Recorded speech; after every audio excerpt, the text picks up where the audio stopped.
We are rolling along the river. Let's make it 3 in a row.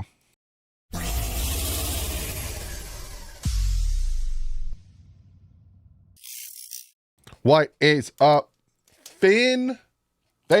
Miami Dolphins hosting the New England Patriots in what we are calling the whiteout game, because the Miami Dolphins want us, or you guys, whoever's going to be at the game, to wear white. They want the whole stadium to be whited out. Just white it out like a big old mistake. You just white it out. And that's what they're doing. So the Dolphins are going to be wearing all white against the New England Patriots, forcing them to wear darker colors. But when I went down there last week, it was a balming 80 degrees, 72 at night. So the temperature is not much of a factor. You know what's a factor? The play on the field. So what we're going to do in today's video is the usual previews. We're going to look at injury reports. We're going to look at the breakdown. We're going to look at PFF. I'm going to give you 5 things that the Dolphins need to do to win this game. There is more than that, but these 5 to me are most important, I guess.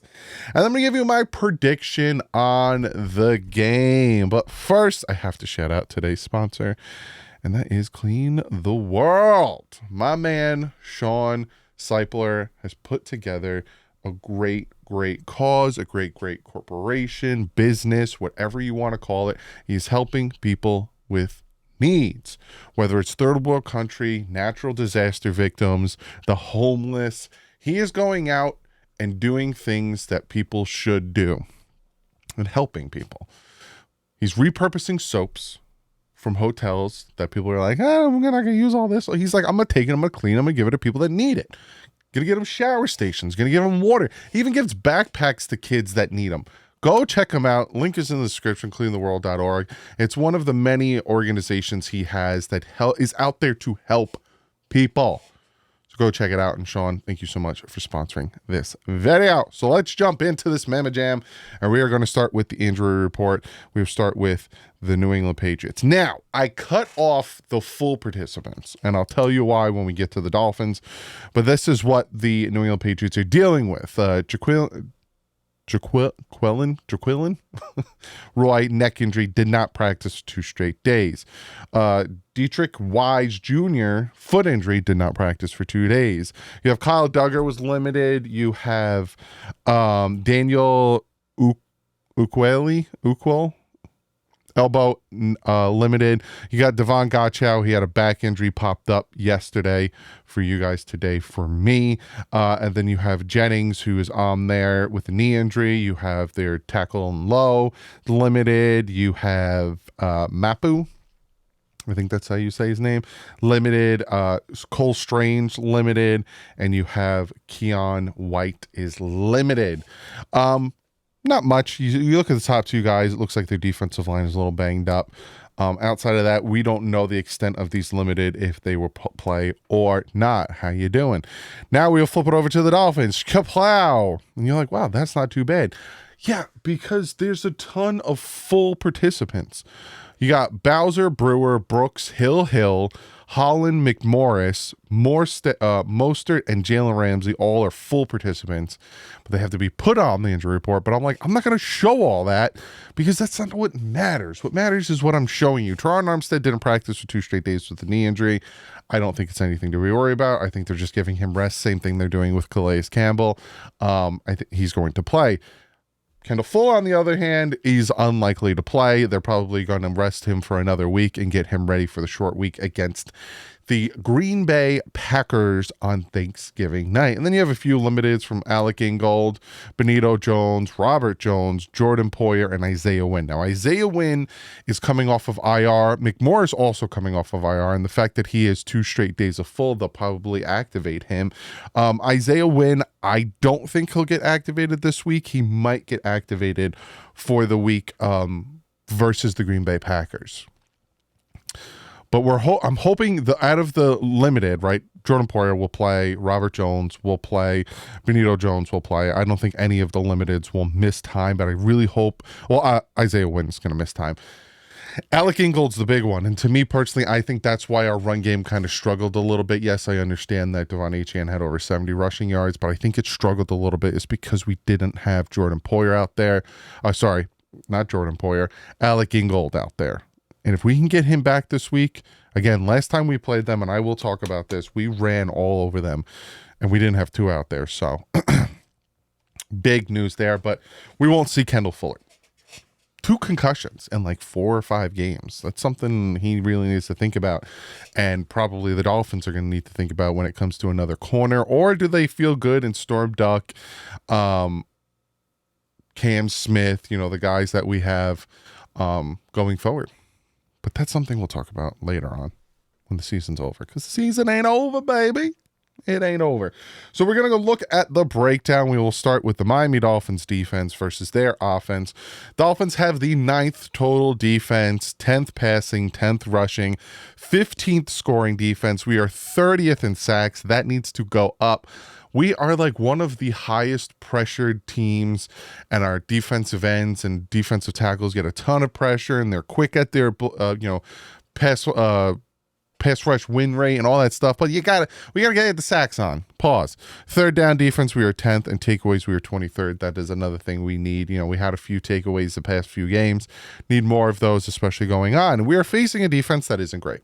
You got 31st total offense, passing offense 32nd, rushing offense 21st, scoring offense 30th, sacks allowed 29th. They allow a lot of sacks. Third down offense isn't great, 25th, and their giveaways is 21st, giveaway 14. So they aren't a good offense, even though Drake May has played a good game his past 2 weeks of him playing. This Dolphins, I didn't even do that on purpose, but that makes sense. This defense should really do much better than they did last week.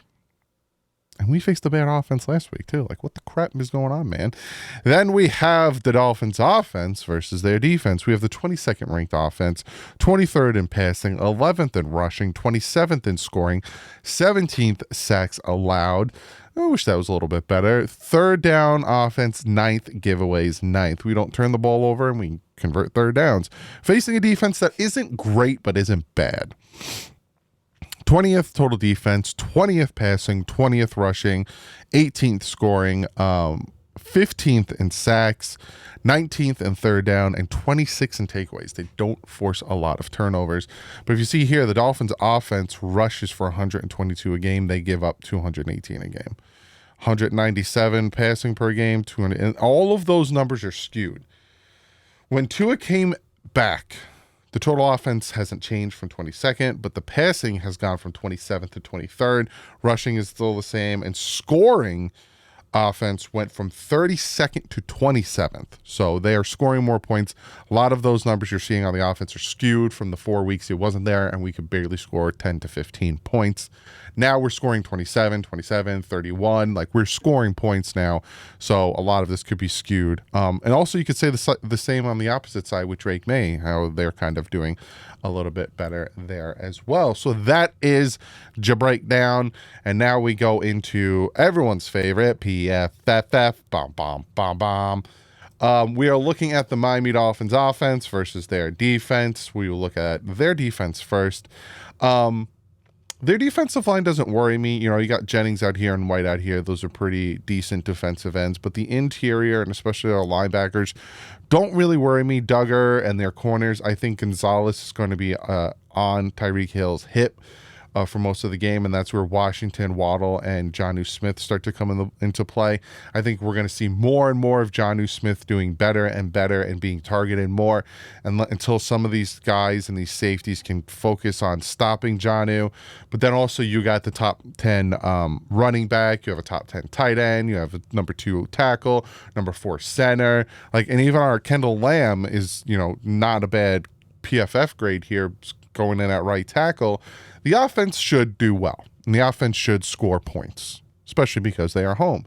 And then if we flip it around here and we look at the Dolphin defense, you see Sealer and Campbell, Chop Robinson, Jalen Ramsey's the number 2 corner. You got Storm Duck, Cater Kohu, struggled by City tackling in the open field last week. I will talk about that. Brooks, Holland, Poyer. Hey, if Mick Morris is healthy, he can go. And if Poyer starts sucking wind, you need to rotate him out. But biggest thing I'm looking at is here. I want to get after Drake May. And Drake May is another quarterback who's mobile. So you have to be able to contain him. You have to be able to get after him. Now, their receivers aren't great. So not having Kendall Full out there is going to suck, but not too bad because, again, their receivers aren't great. Henry, we already played this team, so we kind of see how this defense can perform on the road against this team, and they held them to, 10 points, so that's not too bad. But Jacoby Brissett was a quarterback, not Drake May. So that is going to be the biggest question mark here, and they have to shut down the run, which I will talk about in 2 seconds. But I think that the Dolphins have the better offense and better defense versus their defense and their offense. So there is that. Now we get into the 5 things that the Miami Dolphins need to do if they want to beat this Patriot team, sweep them on the season, and go on a 3-game winning streak heading into Thursday night against the Green Bay Packers and get so much closer to potentially having a wild card spot and turning this season around from starting 2-6. So, number 1 on my list, and again, this is in no specific order. It's just I'm doing my research, and this is how it happens. Better tackling. Now, last week, the tackling was bad. Brock Bowers did whatever he wanted to. Some of the screens, tackling seems to have been an issue for us. But, big, fat, pimply butt. You look at the PFF grade of the Miami Dolphins as a team when it comes to tackling, they are 25th. With 41.7 PFF grade. But, missed tackles, the Miami Dolphins are dead last in the NFL with missed tackles with only 35. So they don't miss tackles. But I see them consistently miss tackles. It's like, obviously it's in situations where we need them to make the freaking tackle. But they are last in the NFL in missed tackles. But they are 25th in the NFL in tackling grade. So it's like, it's a very, what is going on? Now, the Dolphin defense is playing this bend not break defense, and it has been working for us. Against the Rams, we forced 5 field goals. Against the Raiders, they scored, 2 touchdowns. They missed did they score 2 touchdowns? Yeah, they scored 2 touchdowns, missed an extra point because they went for 2. We were kind of doing our thing for the most part with our wins, but I would like to see a little bit more consistency in between the 20s and kind of force more turnovers and force more 3 and outs, kind of like we did against the Titans, the Seattle Seahawks, and the Indianapolis Colts. Next thing on my list, we got to run the ball. The Miami Dolphins are this new style of offense, which I love, and I'll get more into it, but this long, meticulous, eating up the clock, making their defense tired style of offense is great. Tyreek Hill even came out and said, he hates what fantasy football and all this betting and all this stuff has done because it's not about the stats, it's about the wins. And he's fine with, not having all these crazy numbers and these yardages and touchdowns and everything, as long as we're winning. That's all that really matters.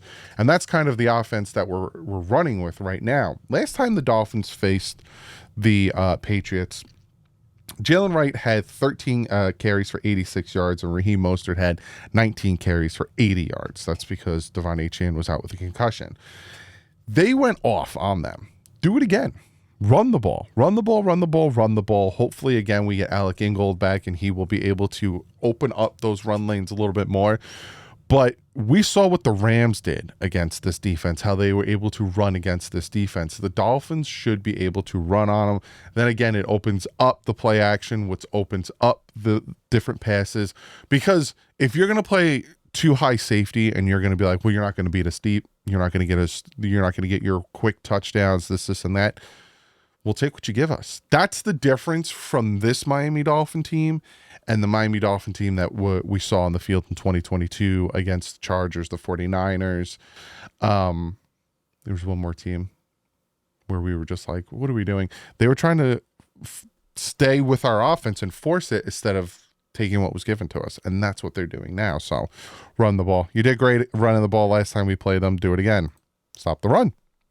We didn't do too well of that last time. Stevenson had 12 carries, 89 yards, and a touchdown. You don't want to let them get the run game going because then that would really help their rookie quarterback, Drake May, being able to get more comfortable, not feeling like he needs to do everything. So you want to shut that down. But having Sealer, having Campbell, seeing Benito Jones start to really get into the game and make those run stops, have Brooks out there, Walker out there, being able to shoot the gap. I think that's really going to help us stop the run and not let Stevenson have a day where he's just running all over us, because we've been doing a really good job at stopping the run for the past few games. Continue doing that. There's a big point, trenches of these games. Number 4, take them seriously. And you might be like, Doug, what are you talking about? Well, the Miami Dolphins are in a situation right now where if they want a chance, or if they want okay, this is a serious team I don't want to face in the playoffs, you have to win the rest of the games. You have to beat the Patriots. You have to beat the Packers. You have to beat the Jets. You have to beat the Texans. You have to beat the 49ers. You have to beat the Browns. And you got to beat the Jets again. You get to 11-6. That's a good, that's good. All of a sudden, they're like, this Dolphin team went on a tear and beat some teams that no one expected them to beat in the 49ers, the Texans, and the Packers. So don't you got to take this team seriously. You got to take the Raiders seriously. You got to take the Jets seriously. You got to take these teams where you look at it and you're like, we should beat them because they're struggling here, here, and here, and that's our strength. Because at the end of the day, if we lose to the Patriots and we lose to the Jets, or we split with the Jets and we lose to the Browns, but we beat the Packers, the 49ers, and the Texans, it won't matter because we still won't make the playoffs. And we beat good teams. It doesn't matter. So you got to take the teams you should beat, you got to beat. And that is a Dolphins MO when it comes to this time of the year where, okay, you have a good team coming up on a short week, and you're facing a bad team on Sunday, we'll look past them and just be focused on the Packers on Thursday. No. Take care of business now and take this team seriously. And the last thing on my list, keep this productive offense going. Long, sustainable drives. It is a thing that everyone's talking about. It's a thing that Mike McDaniel is acknowledging. Same thing with Tyreek Hill. Same thing with Tua Tagovailoa. They are acknowledging how different this offense is than it has been the past 2 years.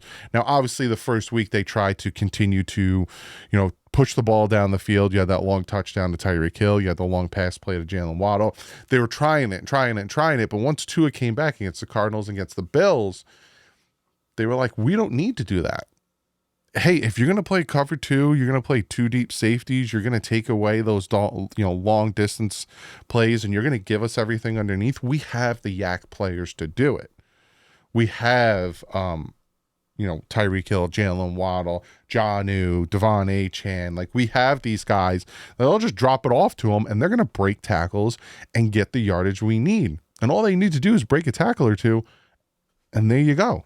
And a lot of people are going to use that as a stigma. Tua might go off and still get 3,000 yards this year or whatever. I think he's at 1,300. And people are like, yeah, that's because all the yak. Who cares? Who cares? Because when he was lighting it up and not using all the yak, people were like, well, that's because. Who cares? Keep having this productive offense. Keep scoring. Keep having drives. Even against the good defenses like the Buffalo Bills, this offense was scoring. I think it was 7 drives, 5 of them ended in scoring points. People want to look at how Tua has been playing for the past couple of weeks and be like, well, we lost. It's a team sport. When did all of a sudden the other 21 players on the field not matter? When that man left the field multiple times against the Cardinals and the Bills, we were winning. Plain and simple. And every time we got the chance and he got the ball in his hand, we scored. Cardinals game, they scored off of the safety, and then they got the ball. They scored. Hey, Tua got the ball, marches down the field. We scored again. We're up by 9. Bills game, they score. They take the lead by 7. Tua marches him down the field, evades the pocket, throws to Jalen Waddle, scores, tie game. Keep this productive offense going. especially the long sustainable ones, because this is the style of offense, these long churning drives that take effect at this time of the year in the cold weather and in the playoffs, because you're going to be facing teams like the Houston Texans, like the Green Bay Packers, where you're going to take CJ Stroud and Jordan Love and you're going to keep them on that sideline. And if they come out and the Dolphins could force a 3 and out, that sucks for them, because we can eat up a whole quarter just by slowly moving the ball. So keep these long sustainable drives, because these are what the Dolphins can use to continue their success, and hopefully, if all things go to plan, continue it into the playoffs. Because this is cold weather games, and cold weather games, slow, meticulous. Like, I was just watching the Steelers-Browns game in that cold weather. They're not throwing the ball down the field. They're just letting their guys do what they need to do. So get it together, keep it together, and keep winning. So what do I think of this game? It feels like a trap game. We're on a 2-game winning streak. A team's coming into our house that isn't good, that is kind of more looking towards the future. I think they have 2 wins on the season, 3 wins on the season. They're not a good team. They're banged up. They don't have a great offensive line. They don't have any weapons for Drake May to throw to. Their defense isn't great. It's a game where you look at it, it feels like the Raiders game where, I think we were given 8 to them. I don't know where we're at right now. I'll look it up point-wise what we're giving, but it's another situation where it's like we're giving 7.